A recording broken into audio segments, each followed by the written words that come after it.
saudara. Haleluya. Kita akan mulai ibadah kita pagi hari ini. Sebelumnya mari bersama-sama kita bersatu di dalam doa. Bapak yang kami sembah dalam nama Tuhan Yesus Kristus. Terima kasih Tuhan buat kasih setiamu yang tidak pernah habis-habisnya bagi kami. Kau Tuhan yang menjadi penolong, penghibur, Kau Tuhan yang selalu menjadi sumber kekuatan bagi setiap kami. Dan kami bersyukur Tuhan hari ini pagi Tuhan bahwa kami bawa seluruh hidup kami kepada Tuhan, datang beribadah padamu, kami datang memuji dan menyembah Tuhan, mempersembahkan seluruh hidup kami sebagai ujian, sebagai penyembahan dan korban syukur kami kepada Tuhan. Kami percaya Tuhan, Kau Tuhan yang Maha Hadir saat kami bersama bersatu bersekutu di tempat ini untuk memuji menyembah Tuhan. Tuhan, tatalah Kau di setiap ujian dan penyembahan kami Tuhan. Biar kiranya apapun yang kami persembahkan pagi hari ini berkenan dan menjadi persembahan yang memuliakan nama-Mu ya Tuhan. Roh Kudus, Engkau yang memimpin dan menuntun ibadah kami pagi hari ini. Hanya di dalam nama Tuhan Yesus Kristus kami berdoa, kami ucap syukur. Haleluya. Amin. Haleluya. Saya sampaikan kita shalom Bapak Ibu semua. Sekali lagi shalom. Haleluya. Apa kabar? Haleluya. Saya ucap selamat pagi, selamat beribadah buat kita pagi hari ini. Boleh bersama-sama kita bangkit berdiri. Haleluya. Saya percaya kita semua yang hadir pagi hari ini adalah adalah umat Tuhan yang dipilih Tuhan, yang menjadi pemenang. Amin. Haleluya.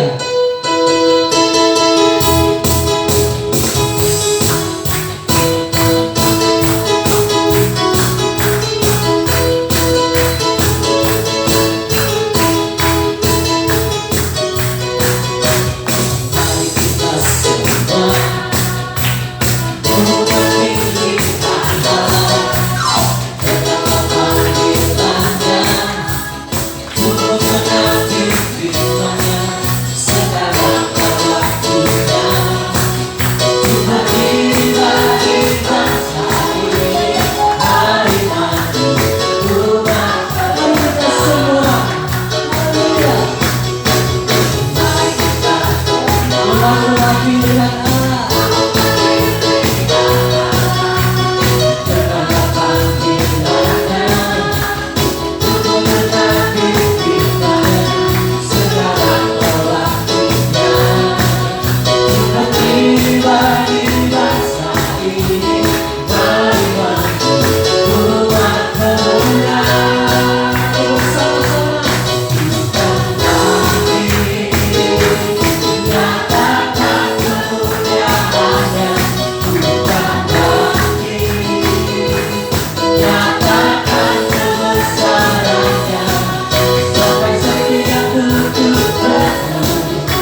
setiamu di dalam hidupku, ku bersyukur,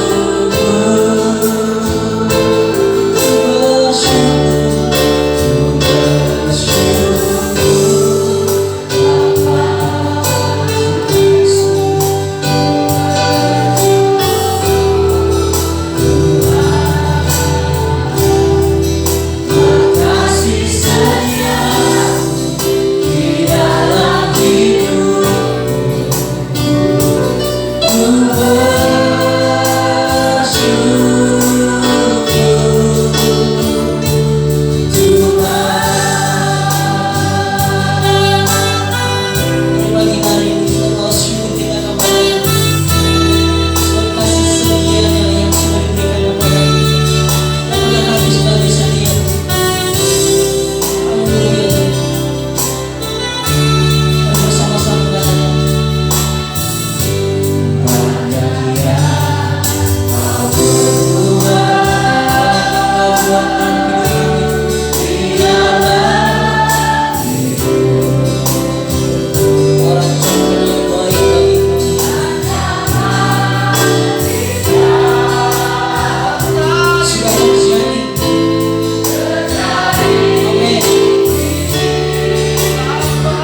setiap langkahku ku memujimu. Bersyukur, ku bersyukur padamu Tuhan, sebab kasih setiamu di dalam hidupku, anugerahmu bersama di setiap langkahku.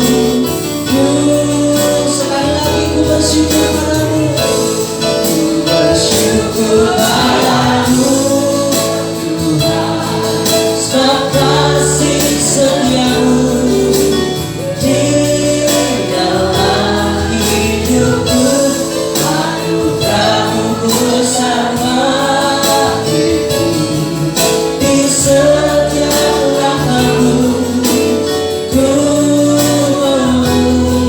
kami memujimu Tuhan, ku mau selamanya ku puji Tuhan, ku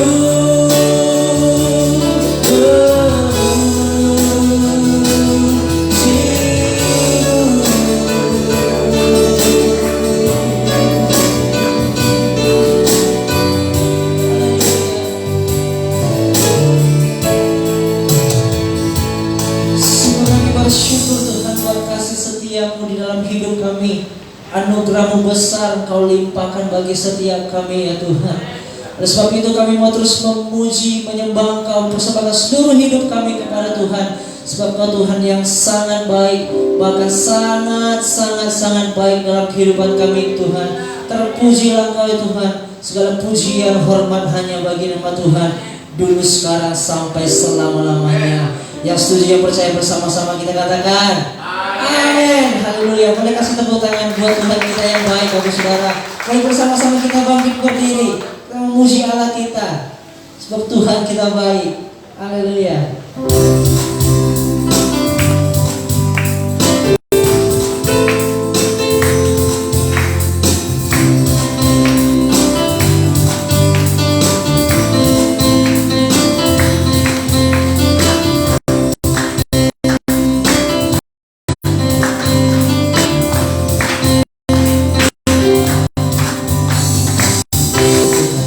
Bersyukur kasih hadirat, orang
setiap kita untuk mengikuti kehendak. Haleluya.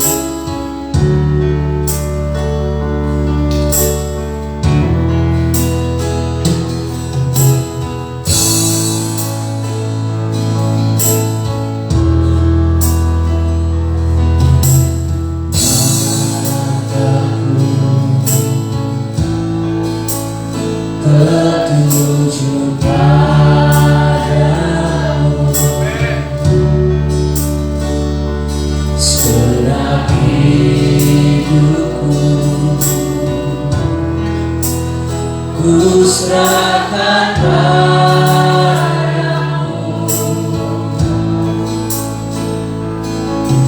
Bimbing aku masuk rencana, untuk membesarkan kerajaanmu.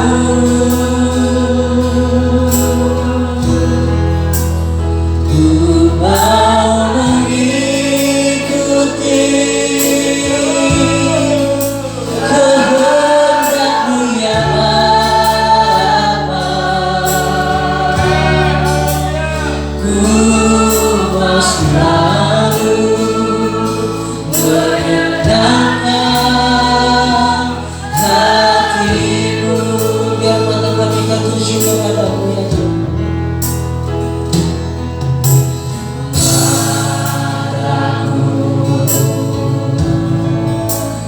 Tertuju padamu, segenap hidupku, ku serahkan padamu. Bimbing aku masuk rencana-Mu, untuk membesarkan kerajaan-Mu.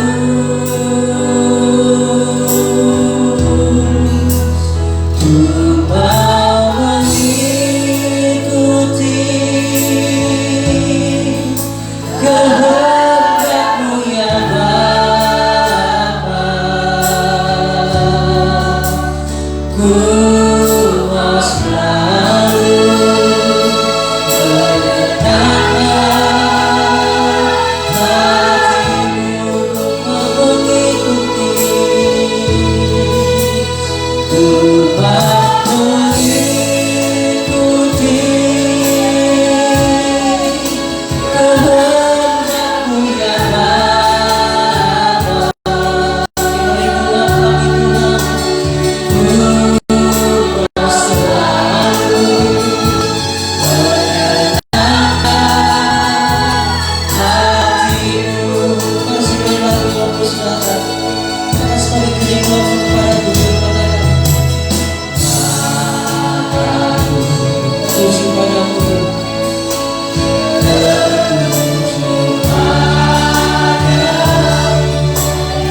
menyenangkan hatimu, Yesus Tuhan.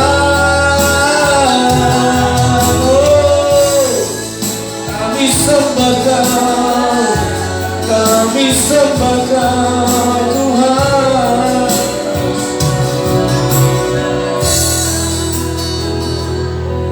Terima kasih Tuhan Yesus. Mari kita semua bersyukur kepada Tuhan. Kalau hari ini boleh kita ada, bukan karena kuat dan gagah kita, karena anugerah, karena rancangan Tuhan masih berlaku atas dunia ini. Terima kasih Tuhan Yesus.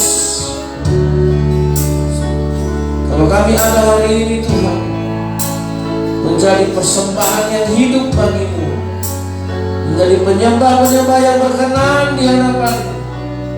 Sebab kami datang tidak hanya dengan mulut kami, tapi datang dengan hati yang mendekat kepadamu, hati yang mencari wajah-Mu Tuhan, hati yang merindukan hadirat-Mu, hati yang haus akan Engkau, hati yang mencari kasih-Mu. Yesus, lawat kami perlu Engkau Tuhan.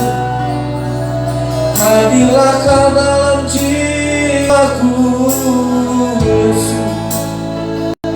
Terima kasih Tuhan, Kau baik. Kau mau datang dalam hadirat-Mu, lawatlah kami, jamahlah kami, Yesus, Yesus, Yesus. Ku mau mengikuti kehendak-Mu ya Bapa. Ku mau menyenangkan hatimu. Oh, haleluya.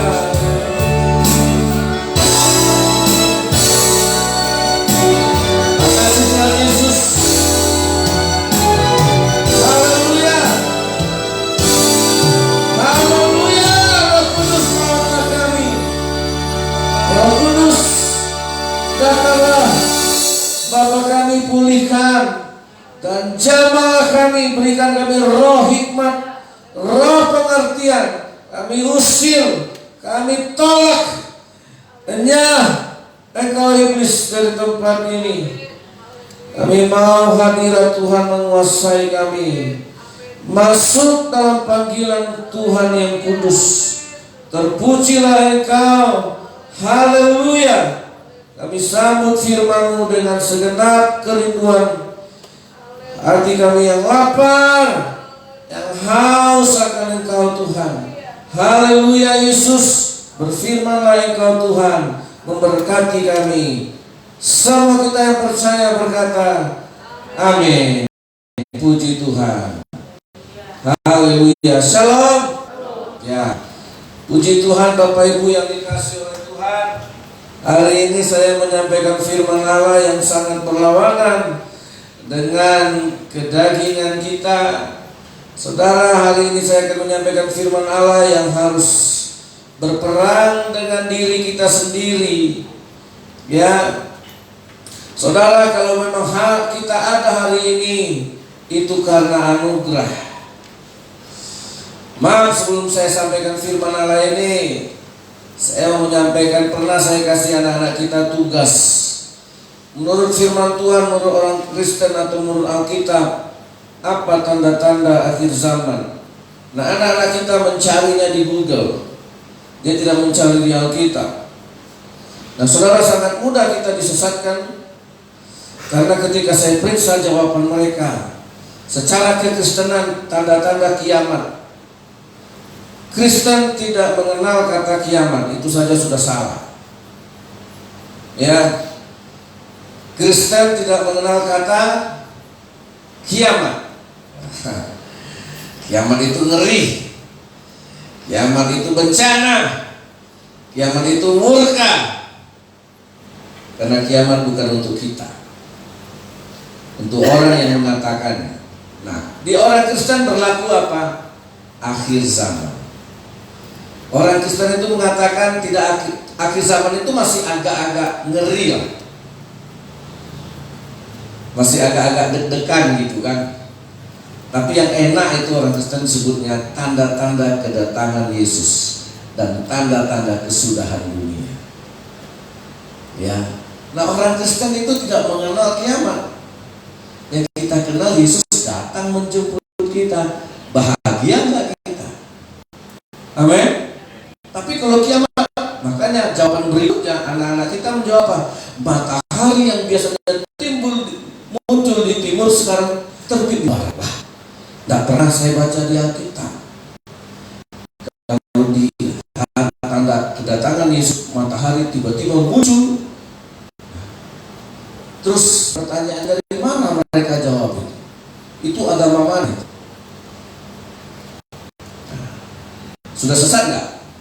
Ya sudah. Udah salah nggak konsep berpikiran? Ya sudah. Dari situ saja kita, makanya bagi orang Kristen bisa ngeri. Karena apa? Dia menyambut kedatangan Tuhan. Kemudian akan muncul Dajjal. Wow. Mana ada dia Dajjal? Saya ketahui aja. Kalian pasti cari di Google. Iya, pasti. Nah, kalian tahu yang kalian cari itu ada di mana semuanya? Bukan di Alkitab. Meleset semua. Nah, saudara yang dikasih oleh Tuhan, nah, di situ saja kita sudah salah. Bagaimana Allah menggenapi janjinya bagi kita? Karena sudah ada penyimpangan. Nah, ini yang mau saya sampaikan kepada kita hari ini. Ya, kalau dikatakan kalau benar kita ada hari ini, itu anugerah Tuhan, itu maksudnya begini, saudara. Ya, jadi konsep Allah menciptakan langit dan bumi, pada mulanya Allah menciptakan langit dan bumi, dan Roh Allah melayang-layang. Bahasa yang dipakai Indonesia melayang-layang itu salah, kurang pas. Ya, tapi begitulah caranya dulu waktu Alkitab dibuat menurut versi bahasa Indonesia. Tapi bumi ini, seluruh ciptaan Tuhan ini, saudara, dierami. Bahasa yang dipakai itu dierami, dibungkus oleh Roh Allah. Bukan Roh Allah layang-layang, kadang-kadang ke kopi, kadang-kadang ke pasar, kadang-kadang terbang ke sana seperti layang-layang. Ya, ada di sini nanti pindah ke sana. Enggak, Roh Allah itu membungkus seluruh jagat raya alam semesta, cakrawala, bima sakti, galaksi, dibungkus oleh Roh Allah. Nah, itu kan. Jadi kalau mau bikin kiamat, kalau kita pakai mau bahasa kiamat, mudah sekali. Ya, mudah sekali. Contoh, pergilah Roh Allah ini tidak lagi membungkus ciptaannya ini. Ini semua tabrakan. Peredaran semua, iklim tabrakan semua, kacau semua. Semua sistem kacau. Bintang jatuh. Makanya kalau menurut agama sebelah kan begitu. Bintang jatuh, tabrakan planet ini dengan planet ini. Kenapa? Bukan Allah yang tendang. Allah cukup mengangkat rohnya. Aku berangkat dari bumi ini, aku berangkat dari seluruh ciptaan ini, aku mau masuk ke surga. Udah, Allah pergi, hancur semua. Nah, kabar baiknya, kalau Allah mengangkat rohnya dan Allah meninggalkan ini, makanya di kitab Amos, tidak akan engkau temukan lagi firman Tuhan. Dan orang-orang yang menerima Kristus, yang senyawa, satu persekutuan, yang di dalam jiwanya tertulis nama Tuhan, dia akan ikut bersama dengan Tuhan ketika Allah meninggalkan bumi ini. Jadi bumi yang hancur babak belur ini untuk siapa? Untuk orang yang di dalamnya tidak ada Tuhan. Susah.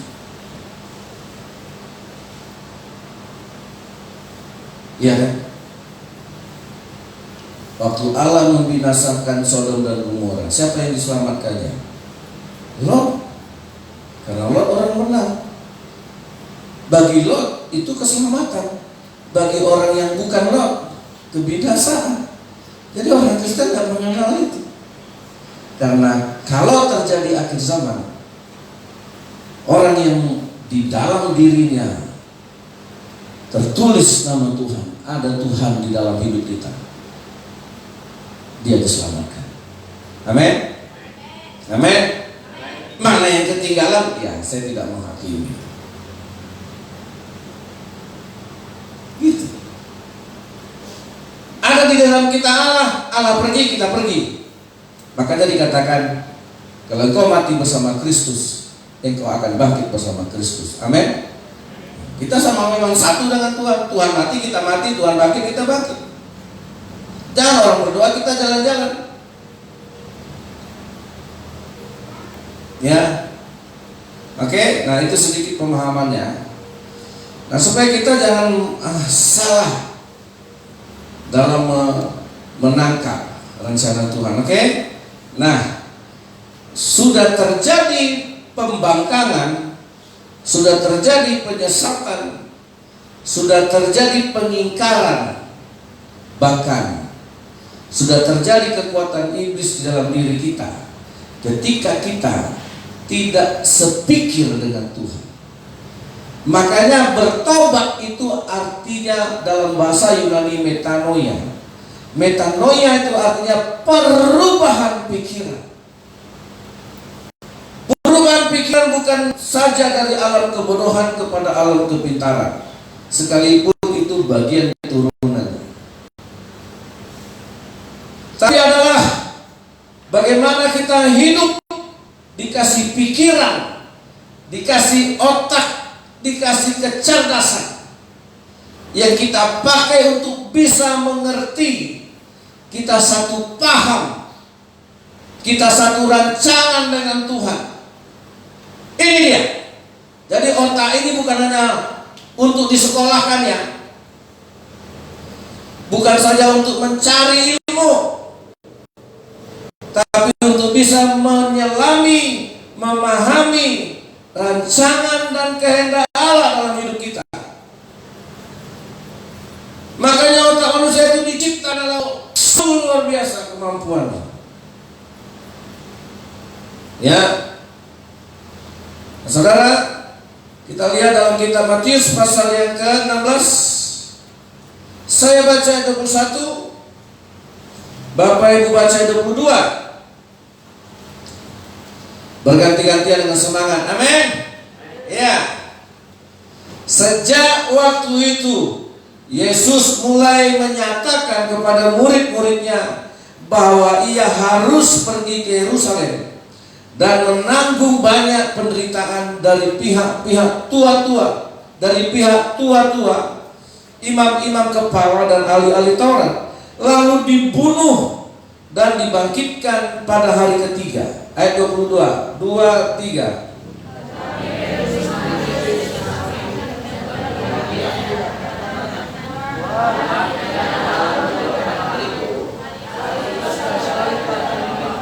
Ya, ketika Yesus mengatakan rancangan Allah yang terjadi dalam kehidupannya, apa itu?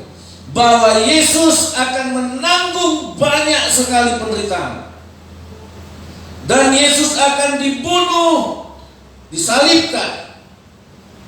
Ketika Yesus ceritakan kesengsaraan, aniaya, penderitaan yang akan terjadi dalam hidupnya, Yesus memahami itu sebagai rancangan dan karya Tuhan untuk membuktikan bahwa Yesus datang sebagai korban atas dosa kita. Tapi ketika penderitaan itu diceritakan, apa yang ada di dalam benaknya si Petrus?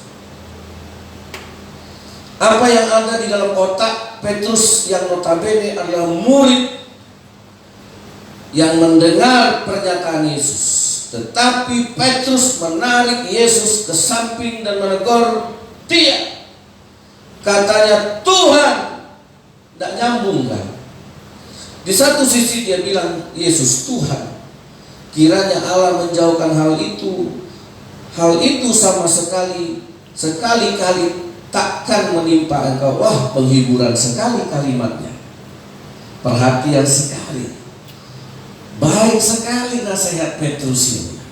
Wah, itu tidak akan menimpamu, itu Tuhan akan menjauhkan. Ini terjadi di mana? Kenapa banyak orang tidak percaya Isa Al-Masih itu ketika disalib diganti? Siapa yang berpandangan seperti ini? Nanti saudara akan tahu siapa yang berkata, masa Tuhan mau disalib? Masa Tuhan? Tidak, itu bukan Tuhan, itu bukan Nabi Isa yang disalib, itu orang yang diserupakan. Nabi Isa-nya mana? Tiba-tiba diangkat, dilenyapkan, dan diganti. Kalau itu pemikirannya, terus itu pemikiran dari mana?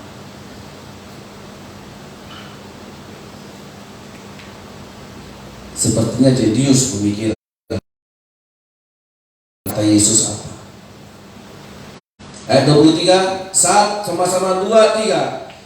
Maka Yesus berpaling dan berkata kepada, ayo semangat dong, saya ulangi sekali ayat 23, 2, 3. Maka Yesus berpaling dan berkata, haleluya. Apa kata Yesus ke Petrus? Enya engkau? Nah, yang semangat, enya engkau? Hei, jangan-jangan iblis itu ada juga di pikiran kita. Ketika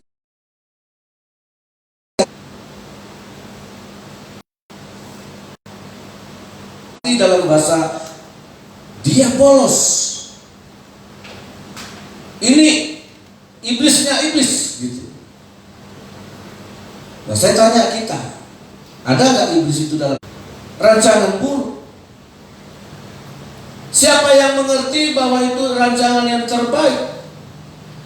Siapa yang mengerti kalau sudah diizinkan Tuhan sakit itu baik buat kita?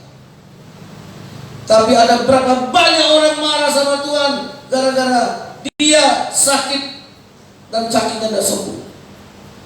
Contoh, berapa banyak orang marah sama Tuhan ketika Tuhan izinkan dia kecurian, ketika Tuhan izinkan dia mengalami kerugian, ketika Tuhan izinkan orang mencurangi kita, ketika Tuhan izinkan orang memfitnah kita. Seberapa banyak kita kecewa dan marah supaya itu semua dijauhkan dari kita. Kok terjadi? Kalau itu terjadi, ada rencana Tuhan. Amin. Kenapa rumah tangga saya begini? Kenapa nasib saya begini? Kenapa pekerjaan saya begini? Kenapa ekonomi saya begini? Kalau itu terjadi hari ini dalam hidup kita, ada rencana Tuhan. Artinya kita selalu marah sama Tuhan karena kita tidak mau menderita. Penderitaan itu kutuk, penderitaan itu gak enak, penderitaan itu gak baik, penderitaan itu saya gak suka. Kalau Tuhan izinkan di jalan mogok mobil kita, rusak mobil kita,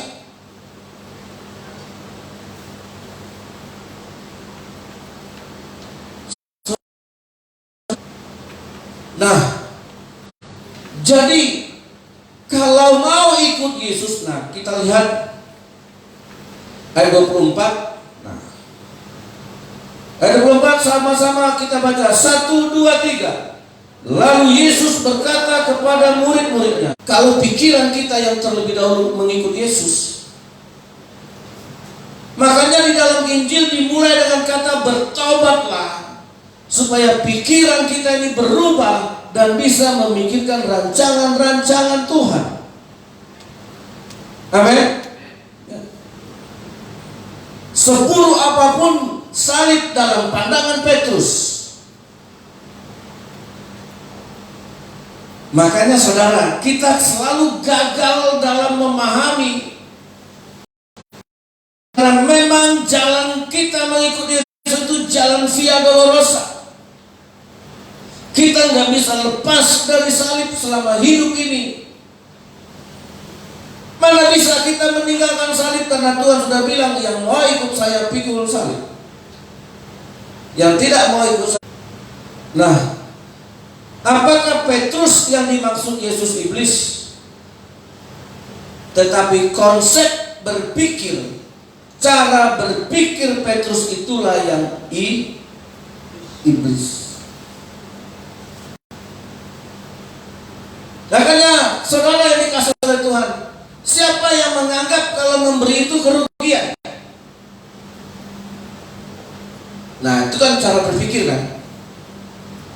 Kalau aku memberi kurang mau aku. Kalau aku memberi keenaan dia. Kalau aku memberi berkorban, sedangkan aku aja masih butuh. Nah saudara, nah itu cara berpikirnya itu gimana? Karena apa? Kita takut kita menderita, kita takut kita kekurangan. Ya kan, kita takut kalau kita nanti tidak punya apa-apa lagi. Jadi saudara yang dikasih, sebegitu tajamnya Yesus mengatakan, hai iblis enyah, karena engkau bisa menggagalkan rencana Tuhan. Jangan ular terlalu besar. Kalau ular jadi kupu-kupu nanti ngeri juga kita lihatnya. Ular, ya, ular bermetaporfosa, kemudian jadi kepompong itu. Sebelum jadi kupu-kupu dia jadi kepompong, balutan kulit yang keras. Jadi Universitas Massachusetts mengadakan penelitian, dibikinlah 2 biji kepompong yang akan menetas, merubah menjadi kupu-kupu. Dan dilihatlah kepompong itu sudah mulai menggelinding-gelinding, bertarung supaya bisa keluar dari kulit keras yang membungkus cangkang, lah saya sebut cangkang yang membungkus kepompong. Sedang berguling, oke? Sedang berproses. Jadi si peneliti membantu yang A, saya bilang yang A. Kepompong yang A mulai disilet, dipotong sedikit demi sedikit kulit yang membungkus ulat kepompong tadi. Mulai, karena ini udah mau jadi kupu-kupu kan, ya, mulai dirobek sikit-sikit, dibantulah biar cepat keluar. Sedang jadi, yang satu dibiarin, yang satu dibiarin bergulat, berputar, dibiarin sampai akhirnya bisa, mulai retak, mulai pecah.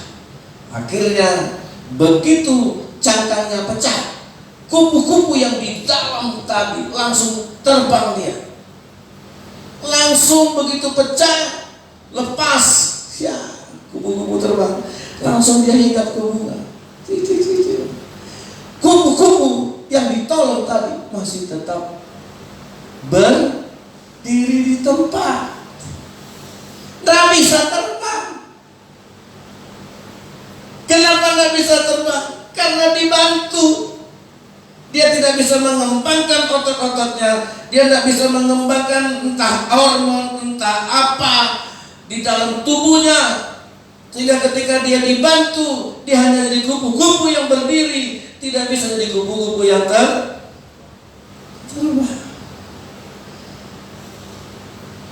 Yang satu rencana manusia, yang satu rencana Tuhan.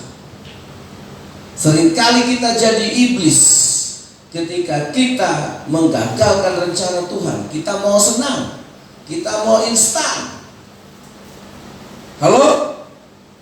Kita mau mudah, minta uang langsung dapat. Kerja langsung. Kita nggak mau susah. Orang sekarang hedon, puas-puasin hidup ini, senang-senangkan hidup ini, bahagia-bahagiakan, ngapain susah-susah.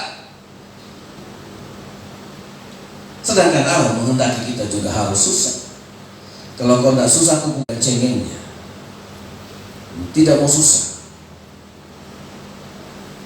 Dia jadi kupu-kupu yang berdiri, dan dia melihat temannya sudah terbang. Inilah yang dikatakan Yesus kepada Petrus, "Penyalah kau iblis, karena kau bisa menggagalkan rencana Tuhan hanya gara-gara takut. Nasihatmu itu bisa menggagalkan rencana Tuhan hanya gara-gara takut disalib." Makanya perjalanan iman kekristenan kita adalah perjalanan iman apa? Pikul salib. Bekas guru saya tinggal di Sydney. Itu anaknya SMP. Udah disuruhnya kerja di restoran. Kau kerja. Di posting nih, di fotonya anak saya udah kerja di rumah makan. Dia bukan cari gaji, tapi dia ingin melahirkan petarung-petarung. Mak makan, mak uang, mak baju. Ya. Itu anak saya tidak bisa cuci baju sendiri. Jangan alergi dengan proses. Biarlah kita lahir dari proses supaya kita bisa terbang. Amin. Menghindari salib sangat bisa. Bisakah Yesus menghindari penderitaan? Sangat mungkin. Siapa sih yang mau? Tetapi Yesus tahu bahwa penderitaan ini membuat kerajaan Allah, menyatakan kuasa Allah. Sejahat berdosa apa sih Petrus? Apakah Petrus itu kita disebut iblis karena mencuri? Apakah Yesus menyebut Petrus itu iblis karena dia berzina?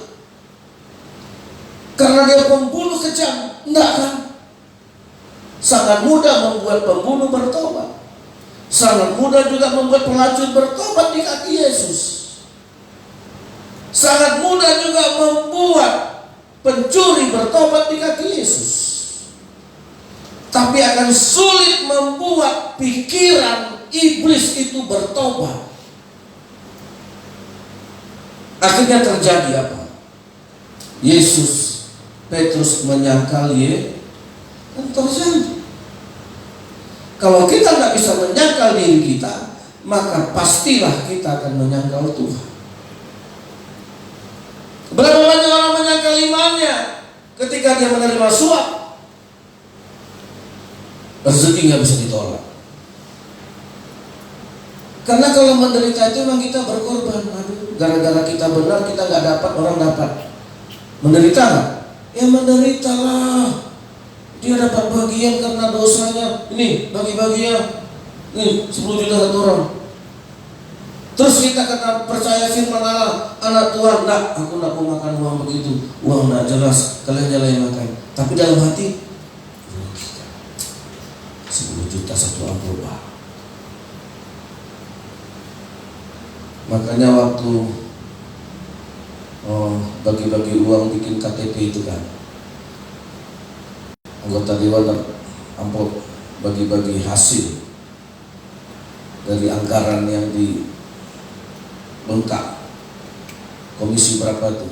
Karena orang dulu berpikir Ahok juga pasti karena dia pas di komisi. Dicarilah salahnya.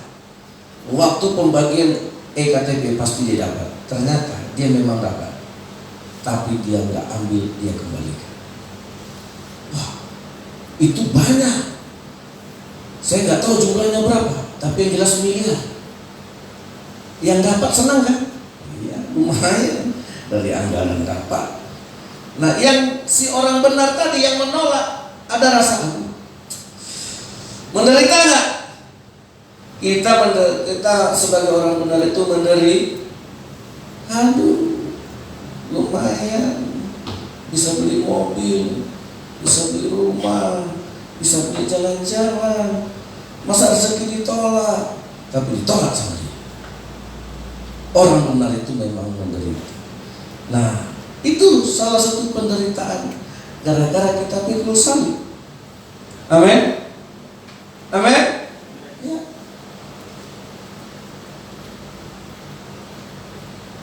Jadi saudara yang dikasih oleh Tuhan, ya, waktu saya mendoakan kemarin jemaat yang kerasukan iblis di PT Anton, saya disawang. Terima kasih kepada, ya saya nggak terima. Dalam hati, lumayan juga sih kalau diterima. Menderita nggak? Ada lah. Aku kesini pakai minyak kok. Palingnya nanti bisa beli sop kalau di Ridan. Saya kadang-kadang kalau pulang malam, saya baru tahu ada sop enak di situ. Inomat beli sop, tidak uang sendiri lagi yang keluar. Uang minyak sudah ada. Tapi saya tolak. Ibu, yang mengusir setan bukan saya. Yang mengusir setan ya Tuhan. Tadi ngapain saya terima uang ini? Saya kembalikan. Loh Pak, kami rela kok, kami ikhlas. Iya, saya tahu dia rela. Saya nggak minta.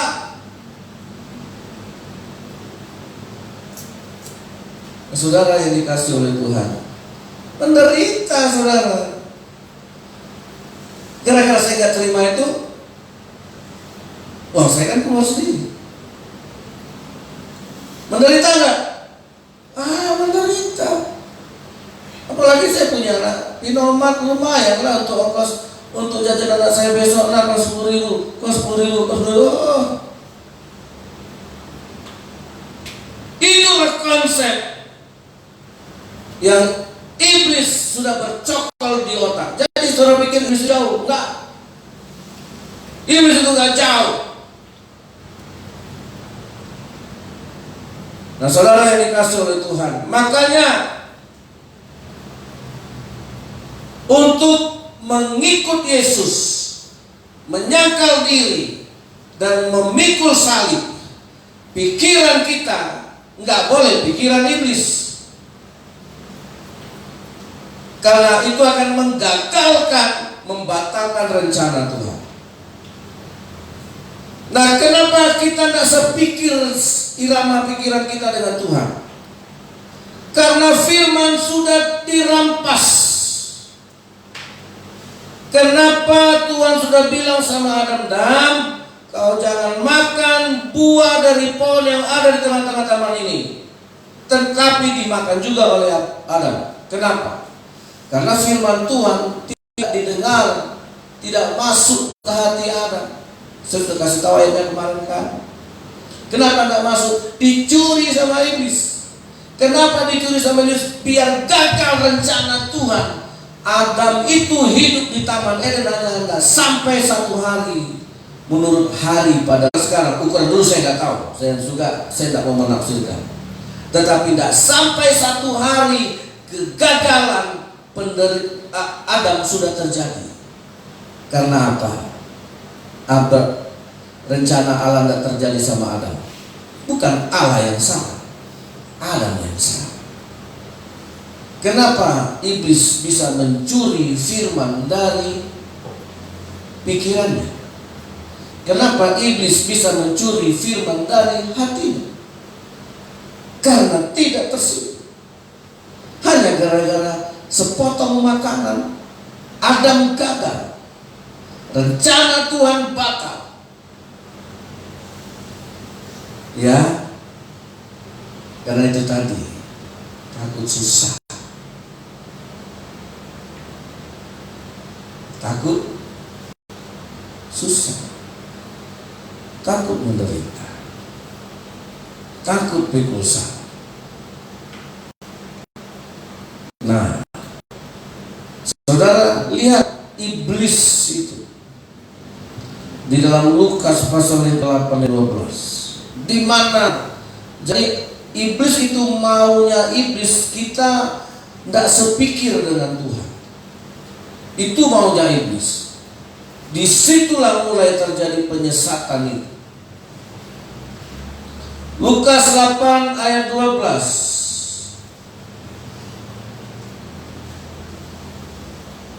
benih yang jatuh di pinggir jalan.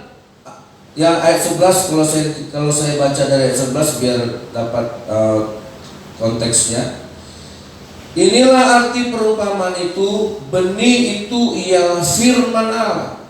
Yang jatuh di pinggir jalan itu ialah orang yang telah mendengarnya atau mendengar firman, kemudian datanglah siapa? Iblis. Lalu iblis mengambil firman itu dari mana? Tolong dijawab anak. Dari mana? Dari mana iblis mengambil? Dari dalam hati. Makanya kita tidak sehati lagi sama Tuhan. Makanya kita nggak sepikir lagi dengan Tuhan. Firman Tuhan diambil. Yesus bilang, Tuhan, kata Tuhan, aku harus menderita. Kan itu kata Yesus kan? Kan itu kata Yesus. Firman Tuhan, rancangan Tuhan bagiku, aku harus menderita, pikul salib dan bangkit hari ketiga. Datang Petrus, salah itu, tidak benar itu. Sama dengan Abraham. Abraham kata Tuhan, ya Tuhan, korbankan anakmu, berikan anakmu sebagai korban persembahan kepadaku di Gunung Moria. Ya Tuhan, sakit nggak itu? Sakit nggak? Kok dia? Sakit. Terus saya berimajinasi, memang nggak ada di Alkitab. Terus dia bilang sama istrinya, Sarah, aku mendapat firman Tuhan loh. Apa itu? Tuhan bilang sama aku,